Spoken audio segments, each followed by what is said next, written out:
Sur le versant du mont des Oliviers, 3 nuits avant sa crucifixion, quelque chose d'extraordinaire s'est produit sans tambour ni trompette, redéfinissant le cours de l'histoire. Beaucoup de gens connaissent le récit public, la scène, la trahison dans le jardin, la croix. Mais peu de gens connaissent l'enseignement intime qui se déroulait à l'ombre des Oliviers, avant que le chaos ne s'ensuive. Jésus a rassemblé son cercle le plus proche Pierre, Jacques et Jean et les a séparés des autres. Le vent hurlait dans la vallée du Cédron, traversant l'air froid chargé de la tension d'une catastrophe imminente. En bas, Jérusalem dormait, inconsciente du fait que l'équilibre cosmique était sur le point de se transformer. Les disciples tremblaient. Leurs corps et leurs esprits étaient sur le point de s'effondrer, sentant la pression de l'air, le poids invisible de la trahison approcher comme une tempête. Ils sentaient que quelque chose de terrible allait arriver, mais Jésus ne semblait pas préoccupé par sa propre mort. Je n'ai pas pensé aux Romains aiguisant leurs lances ou aux pharisiens comptant leurs pièces de monnaie. Son attention était concentrée sur la suite, sur la mécanique du match. Debout au bord de la falaise, ses robes flottant au vent, il montra le vide devant lui. Pour les yeux ordinaires, il n'y avait rien là-bas, juste l'obscurité de la nuit et la luminosité des étoiles. Mais pour lui et pour les yeux qu'il essayait d'ouvrir chez ses disciples, cet espace brillait. C'était comme une déchirure dans le tissu de la réalité, une faille dans le système. Le portail est ici, dit-il. Je partirai, mais je laisserai cette voie ouverte. Cependant, vous devez comprendre la loi, elle ne s'ouvre qu'à certaines âmes. Pas à toutes. Pas à la majorité. Seulement à ceux qui en portent la marque. Le silence qui suivit fut plus lourd que le vent lui-même. Pedro, toujours le plus agité, représentant de cette partie de l'humanité qui cherche la sécurité à tout prix, a fait un pas en avant. Sa voix tremblait, non seulement de la peur des Romains, mais aussi d'une peur plus profonde et plus ancienne, la peur d'être laissé pour compte. Seigneur, comment saurons-nous si nous sommes l'un d'entre eux? Comment pouvons-nous être sûrs que la porte s'ouvrira pour nous? La réponse fut froide, directe, comme une équation spirituelle. Si tu poses cette question, Pedro, tu connais déjà la réponse. Ceux qui n'ont pas été choisis ne la posent pas. Ceux qui dorment ne se demandent pas s'ils sont éveillés. Seuls ceux qui portent la bonne fréquence ressentent l'angoisse du seuil. Et maintenant, lorsque vous entendez ces mots, vous vous trouvez au même endroit où ils se trouvaient il y a 2000 ans. Vous posez la même question que Peter a posée, suis-je l'un des élus? La monade me reconnaîtra-t-elle? Y a-t-il un moyen de sortir de ce cycle, ou suis-je juste un autre rouage de la machine? Je vais vous montrer comment en être sûr. Je démontrai, pièce par pièce, le mécanisme du portail monade que Jésus a enseigné dans l'ombre. Parce qu'il avait raison, il ne s'ouvre pas à tout le monde. Ce n'est pas comme une porte automatique de supermarché, qui bouge au moindre signal. C'est un verrouillage de fréquence, mais si vous êtes ici, si vous avez trouvé ce message au milieu de milliards d'heures de bruit sur Internet, il y a une raison. Le portail vous appelle. Premièrement, nous devons déconstruire un mensonge qui a affaibli la spiritualité moderne, l'idée selon laquelle l'univers traite tout le monde exactement de la même manière. Ce n'est pas comme ça. L'univers est impartial, certes, mais il fonctionne selon des lois. Et la loi fondamentale de la monade est la résonance. Jésus n'a jamais dit que tout le monde aurait accès au royaume. En fait, il dit le contraire, entrez par la porte étroite, car large est la porte et spacieux le chemin qui mène à la perdition, et nombreux sont ceux qui entrent par là. Étroite est la porte et étroit est le chemin qui mène à la vie, et rares sont ceux qui les trouvent. Pendant des siècles, l'Église a déformé ces mots pour susciter la peur, affirmant que seuls les membres de leur religion seraient sauvés. C'est une fausse déclaration. Jésus ne portait pas de jugement moral. Il énonçait une loi de la physique quantique. La porte monade fonctionne dans une plage de fréquences spécifiques. Imaginez une radio, si une station émet à 101,5 MHz et que votre récepteur est réglé sur 98,5 MHz, vous n'entendrez que des parasites. La station est là, la musique joue, le signal est fort, mais on ne peut pas le capter. Non pas parce que la station le rejette, mais parce qu'il est désaccordé. Aujourd'hui, la plupart des consciences humaines sur Terre vibrent à une fréquence dense, survie, peur, désir, colère, tribalisme, attachement matériel. C'est une oscillation lente et lourde. Le portail de la monade vibre à la fréquence de l'unité, de la grande vitesse, de la lumière, de la dissolution des frontières. Ces deux fréquences sont incompatibles. Lorsqu'une conscience à faible vibration tente d'entrer dans un portail à haute fréquence, elle génère une dissonance, un choc psychique. Le portail n'est pas fermé à la majorité par cruauté, mais par sécurité. C'est un mécanisme de protection. Les élus ne le sont pas parce qu'ils sont des êtres supérieurs, méritant un pass VIP. Ils ne sont ni meilleurs ni plus évolués que ceux qui dorment. Ils sont choisis en raison d'un contrat, d'un accord signé avant même leur incarnation. Avant qu'il n'ait un nom, un visage ou une histoire, vous étiez devant la monade. C'était un bénévole. Il a regardé la densité de la terre, la souffrance, la confusion, l'oubli, et a dit, je descendrai. J'entrerai dans la densité. Je permettrai au voile de l'oubli de couvrir mes yeux. J'oublierai que je suis un esprit souverain. Je jouerai le jeu. Et au moment décisif, je me souviendrai. Quand je me souviendrai, ma fréquence me servira de clé. Je deviendrai un portail localisé pour aider les autres à se souvenir aussi. Cette fréquence, celle du volontaire, est codée dans son ADN. Il est enregistré dans votre plan éthérique. C'est pourquoi vous écoutez ça maintenant. C'est pour cela qu'il ne s'est jamais senti complètement intégré. Jésus pouvait voir qui transportait cette fréquence. Pour lui, cela se manifestait par une signature lumineuse dans le champ aurique. Il a appris à ses disciples à reconnaître cette marque en eux-mêmes, en leur donnant des signes clairs. Il existe 5 signes indubitables, ce ne sont pas des prédictions astrologiques, mais des marqueurs diagnostiques d'une origine spécifique. Si vous vous identifiez à 3 d'entre eux ou plus, le portail s'ouvrira pour vous. Ce n'est pas une question de « si », mais de « quand ». Le premier signe est l'esprit d'orphelin, ou le sentiment d'être étranger. C'est la plus courante et aussi la plus douloureuse. Cela commence dès l'enfance. Vous regardez vos parents, vos frères et sœurs, vos camarades de classe et ressentez une distance étrange et froide. Peut-être que vous les aimez, mais vous n'avez pas l'impression de leur appartenir. Il a l'impression d'être un changeling, un observateur envoyé pour étudier une espèce étrange, et non un membre de celle-ci. Il observe le comportement humain, l'obsession du statut, la mesquinerie, les conversations creuses, la cupidité, mais tout semble absurde, illogique. Demandez-vous, pourquoi font-ils cela? Pourquoi est-ce important pour eux? Il y a en vous une profonde certitude que cette réalité n'est pas votre point d'origine. Lorsque vous regardez les étoiles la nuit, vous ne voyez pas que des lumières. Vous ressentez un appel, un tiraillement dans votre poitrine, l'alchimie de cette existence. Ce n'est pas une question de mérite, mais de préparation. La porte ne s'ouvre pas pour ceux qui s'accrochent encore au « je », comme à une forteresse. Elle s'ouvre à ceux qui ont déjà reconnu que le « je » n'est qu'un masque éphémère, un personnage d'un rêve collectif. Avez-vous déjà ressenti cela? Le sentiment que votre vie est un scénario que vous n'avez pas écrit, mais que vous savez que vous pouvez réécrire?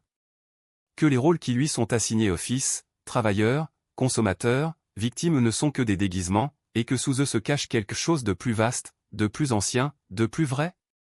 Cette perception n'est pas une illusion. C'est un signe que votre conscience se débarrasse des couches d'illusions. La porte reconnaît cette vibration. Elle ne se soucie pas de vos défauts, de vos peurs ou de vos doutes. Elle se soucie de votre fréquence. Et voici la vérité inconfortable, la plupart des gens ne sont pas prêts.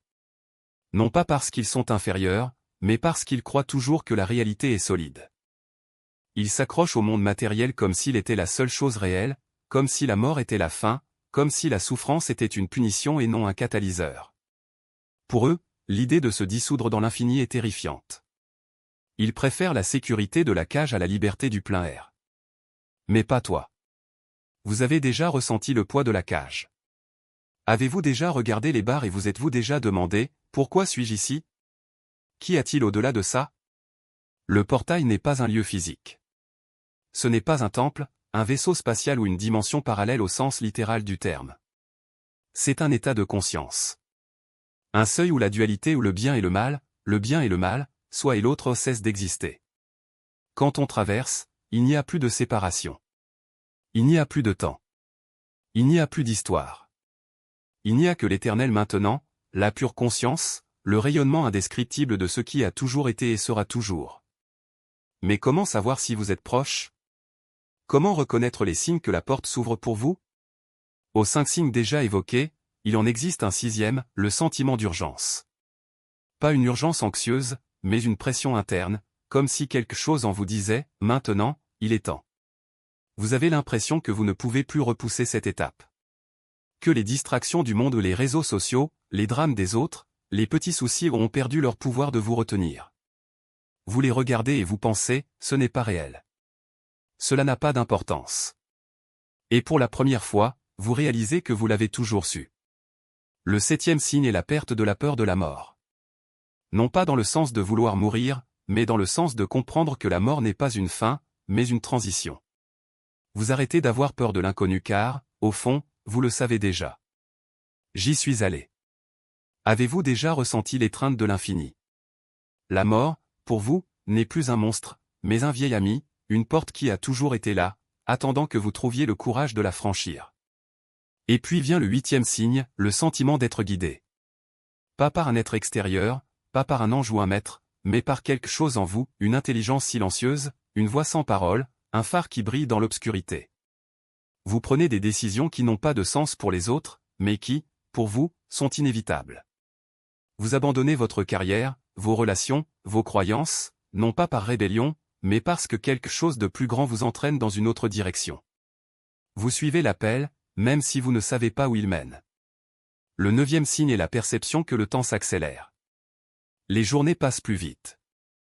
Les événements se déroulent à une vitesse qui semble hors de contrôle. On a l'impression que la réalité se déroule comme un film au ralenti et en même temps à grande vitesse. Ce n'est pas une illusion. C'est votre champ de conscience en expansion, se synchronisant avec une fréquence où le temps linéaire n'existe pas. Vous commencez à vivre dans plusieurs réalités en même temps, comme si vous étiez simultanément à 2 endroits.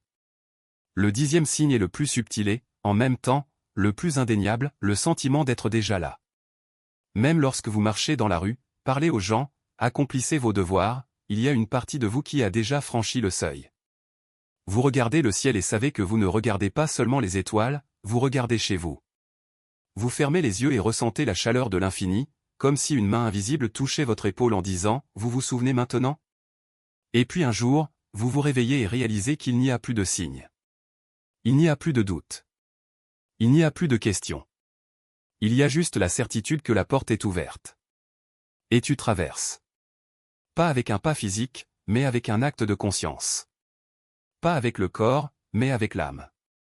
Et quand cela arrive, vous comprenez que vous n'avez jamais été séparés. Que le voyage ne consistait pas à aller quelque part, mais à se souvenir de ce qui a toujours été vrai. La porte n'est pas une destination. C'est un miroir. Cela vous reflète ce que vous êtes déjà. Et ce que vous êtes n'est pas humain. Pas un changelin. Pas un observateur. Vous êtes la conscience elle-même qui observe. Vous êtes le portail. Vous êtes le souvenir infini de lui-même.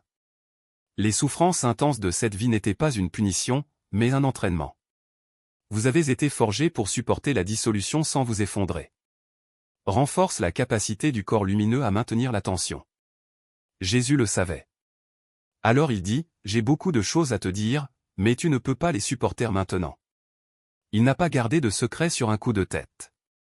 Il protégeait ceux qui n'y étaient pas préparés de la tension de la vérité. Mais toi, tu es prêt. Son âme était d'accord avec cela. Les amortisseurs sont déjà installés. C'est pourquoi l'idée de se dissoudre en Dieu lui apporte un soulagement et non une terreur. C'est le test ultime. La perspective de cesser d'être vous et de devenir tout vous terrifie-t-elle, ou cela ressemble-t-il à un retour à la maison? Pour l'élu, c'est le seul foyer qui existe. Et vous avez confirmé que vous en faites partie. Il y a des signes. Et maintenant? Maintenant, il est temps de se préparer. Parce que le portail s'ouvrira. Cela pourrait être ce soir, à l'état de rêve. Cela pourrait être lors d'une méditation la semaine prochaine. Cela pourrait être au moment de la mort physique. Mais il s'ouvrira. La question est de savoir si vous serez prêt à franchir la frontière ou si vous hésiterez. Jésus a laissé un protocole, une méthode pour stabiliser la fréquence et faire tourner la serrure sans friction. La première étape consiste à stabiliser votre fréquence, trouver le point zéro. Le portail nécessite un signal propre. La plupart des gens fluctuent, ils sont heureux, puis tristes, pleins d'espoir, puis effrayés. Cette instabilité génère un signal tremblant, que le portail ne peut capter. Vous devez arrêter l'oscillation. Cela signifie gérer votre état consciemment.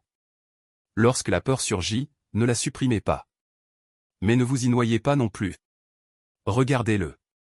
Dites, je vois cette peur. C'est un nuage qui traverse le ciel. Je suis le ciel. Laissez-le traverser. Et revenez au centre. Retour au point zéro. Pratiquez-le quotidiennement. 20 minutes de silence absolu.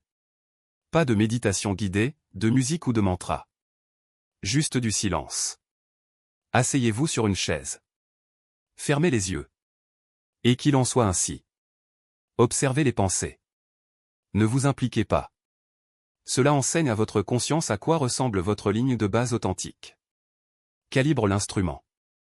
Plus vous restez longtemps au point zéro, plus votre signal devient stable et la porte a besoin d'une onde porteuse propre. La deuxième étape consiste à effacer le seuil, ou intégration fantôme. Le portail ne s'ouvrira pas complètement si votre conscience est obstruée par un traumatisme non résolu, des émotions refoulées ou des croyances rigides. Ces choses créent des interférences statiques. Le portail vous reconnaît même, mais il ne peut pas obtenir un verrouillage clair. Vous devez faire un travail d'ombre. Demandez-vous, à quoi ai-je peur d'affronter? À qui n'ai-je toujours pas pardonné? Où est-ce que je me mens? Faites face à ces choses maintenant. Ressentez la douleur que vous avez réprimée. Pleure les larmes que tu as retenues. Pardonnez l'impardonnable. Pas pour eux, mais pour libérer leur propre bande passante. Vous voulez être du verre clair, pas du vitrail. Chaque ressentiment est une tâche sur l'objectif. Nettoyez-le. La troisième étape consiste à faire confiance au temps, ou à l'abandon actif. C'est là que la plupart échouent. Ils savent qu'ils sont choisis. Ils ressentent l'appel, mais veulent forcer l'ouverture du portail maintenant. Ils s'impatientent. Désespérés. Pourquoi cela n'est-il pas encore arrivé? Pourquoi suis-je toujours là? Le désespoir est une fréquence basse. Vibre au niveau du défaut. Retirez votre pancarte. En fait, cela retarde l'ouverture. Jésus a dit, personne ne connaît le jour ni l'heure. Il a parlé de ce mécanisme. Vous ne pouvez pas planifier le portail. Vous ne pouvez que vous préparer et faire confiance. Lorsque votre fréquence se stabilise, lorsque le seuil est clair, lorsque le temps cosmique s'aligne, le portail s'ouvrira. Votre tâche n'est pas d'enfoncer la porte. Il s'agit de se tenir devant, prêt, les valises faites. C'est l'art de l'attente active. Lorsque le portail s'ouvre pour un élu, c'est indubitable. Ce n'est pas un changement subtil. Ce n'est pas « je pense que je ressens quelque chose ». C'est la réalité elle-même qui se brise en deux. Vous le ressentirez avant de le voir. Une pression dans la poitrine, qui se dilate comme un ballon. Une sensation de tiraillement au sommet de la tête, la glande pinéale s'activant. C'est comme un crochet magnétique qui vous soulève doucement. Votre rythme respiratoire changera sans que vous le contrôliez. Ce sera lent, superficiel, presque stoppé. C'est le coup de suspension. Le temps semblera étrange, élastique, s'arrêtera ou se répétera. L'environnement qui vous entoure va commencer à respirer, à se pixeliser. Vos limites physiques commenceront à se dissoudre. Vous ne saurez plus où finit votre peau et où commence l'air. Et puis, vous verrez. Une porte faite de lumière et de géométrie, existant dans une dimension perpendiculaire à l'espace commun. Certains élus y voient une lumière dorée, d'autres, comme un mandala en rotation. D'autres encore, comme une obscurité plus belle et plus vivante que n'importe quelle lumière, le vide velouté de Monet. La forme varie, mais pas l'essence. Il dégage un sentiment d'appartenance si intense qu'il vous fera pleurer. Quand vous la verrez, vous serez confronté à un choix. Ce n'est pas un choix intellectuel. Un choix de l'âme. Traverser ou rester. Et voici le dernier secret que Jésus a enseigné, si vous êtes vraiment choisi, si le portail s'est ouvert pour vous, vous ne pourrez pas résister. L'appel sera irrésistible. Ce sera comme la gravité. Votre âme reconnaîtra cela comme l'objectif de la mission. Vous traverserez. Ou, plus précisément, il se laissera tirer. De l'autre côté, tout ce que vous pensiez savoir se dissoudra. Vous vous reconnaîtrez comme la monade. Comme la source. Comme la conscience infinie qui s'est fragmentée en toute réalité. Vous ne penserez pas ça. Ce sera tout. Toutes les frontières disparaîtront. Chaque séparation sera révélée sous forme d'hologramme. Vous saurez, avec une certitude absolue, que c'est tout. Le mendiant, le roi, l'étoile, la poussière. Tout est toi. Tout a toujours été toi. Cet état dure aussi longtemps que nécessaire. Parfois des secondes. Parfois des heures. Et puis, vous retournerez au corps. L'ouverture se fermera. Mais vous reviendrez transformé pour toujours. Il ne rentrera plus dans l'ancienne boîte. Vous avez vu la vérité. Ce n'est pas dans l'univers. C'est l'univers qui s'expérimente à travers une lentille humaine temporaire. Une fois le portail ouvert pour vous, après votre passage et votre retour, votre vie sera divisée en avant et après. Le portail ne se ferme pas pour toujours. Reste accessible. Vous avez la clé. Il peut retourner à la source pour se recharger chaque fois que la densité du monde devient trop forte. Premièrement, votre fréquence se stabilise à un niveau plus élevé en permanence. Les choses qui l'ont détruit autrefois ou le drame, la politique, la peur le touchent à peine maintenant. Vous devenez insensible à la négativité de la matrice parce que vous savez que c'est une illusion. Deuxièmement, votre objectif devient limpide. Vous comprenez enfin pourquoi vous êtes ici. Il n'est pas venu pour sauver le monde. Est devenu réalité. Être un phare. Aider les autres élus à reconnaître qu'ils sont également choisis. Vous devenez un portail vivant. Votre présence commence à activer les autres. Les gens vous regarderont sans savoir pourquoi ils se sentent en paix. Ils s'assoiront près de vous et sentiront leur anxiété fondre. C'est la monade qui travaille à travers vous. Vous êtes la porte ouverte. Alors, êtes-vous l'un d'entre eux? Vous connaissez déjà la réponse. Vous l'avez toujours su, dès le premier instant, ces mots touchaient quelque chose au plus profond de vous. Peut-être avant même sa naissance, lorsque cette vérité vibrait déjà dans son essence, silencieuse, inébranlable, même sous les couches de doute que la vie s'obstinait à y placer. Si vous êtes arrivé jusqu'ici, si quelque chose en vous a bougé au moment où ces mots ont été prononcés, si vous avez reconnu chacun des signes, l'éloignement, les défauts du réel, la perception exacerbée, la souffrance qui semblait n'avoir pas de nom, l'appel qui ne cessait jamais, alors il n'y a plus de place pour les questions. Vous l'êtes déjà. Lorsque vous êtes choisi, le portail ne s'ouvre pas au mérite. Ce n'est pas une récompense pour avoir réussi un test invisible. C'est une reconnaissance de qui vous avez toujours été. Jésus a dit que le portail ne s'ouvre qu'aux élus, non pas pour créer une élite, mais pour libérer ceux qui étaient prêts une fois pour toutes. Prêts à arrêter d'attendre la permission, prêts à arrêter de chercher un prêtre, un gourou, un sauveur extérieur. Il voulait que vous compreniez, la clé était toujours entre vos mains. Vous en faites partie. Et je le sais parce que le portail lui-même vous a amené ici. Parce que votre fréquence se stabilise. Parce que les signes se manifestent clairement. Parce que quelque chose en vous a répondu à chaque mot de cette transmission par un oui qui résonne au-delà des mots. Le portail s'ouvrira pour vous. Peut-être ce soir. Peut-être dans les prochaines semaines. Mais il s'ouvrira. Et lorsque cela se produira, ce ne sera pas un événement lointain, quelque chose que l'on observera de l'extérieur. Ce sera une expansion de qui vous êtes déjà. Commencez maintenant. Fermez les yeux un instant. Respirez. Ressentez le silence en vous, la pure fréquence qui est votre essence. Laissez tout le reste se dissoudre, les doutes, les peurs, les voix qui vous disent que vous ne suffisez pas. Le portail répond déjà. Cela résonne déjà en vous. Pouvez-vous le sentir? Si ce message a confirmé ce que vous avez toujours su, si ces paroles étaient le miroir de la vérité qui vous habite, alors ce n'est pas le moment de vous taire. Reconnaître. Non pas comme un cri de l'ego, mais comme un signal à la monade, comme une affirmation de l'esprit. Écrivez « Je suis choisi ci-dessous ». Non pas pour prouver quoi que ce soit à personne, mais pour ancrer cette vérité dans le monde. Et si le portail s'est déjà ouvert pour vous, partagez ce qui s'est passé. Votre expérience peut être la confirmation dont un autre élu a besoin pour faire confiance au processus. Le portail ne s'ouvre qu'aux élus. Jésus l'a dit. Je confirme. Et maintenant vous savez que vous en faites partie. La question n'est pas de savoir si. La question est de savoir quand. Et la réponse est « maintenant ». J'en suis un. J'en suis un. J'en suis un.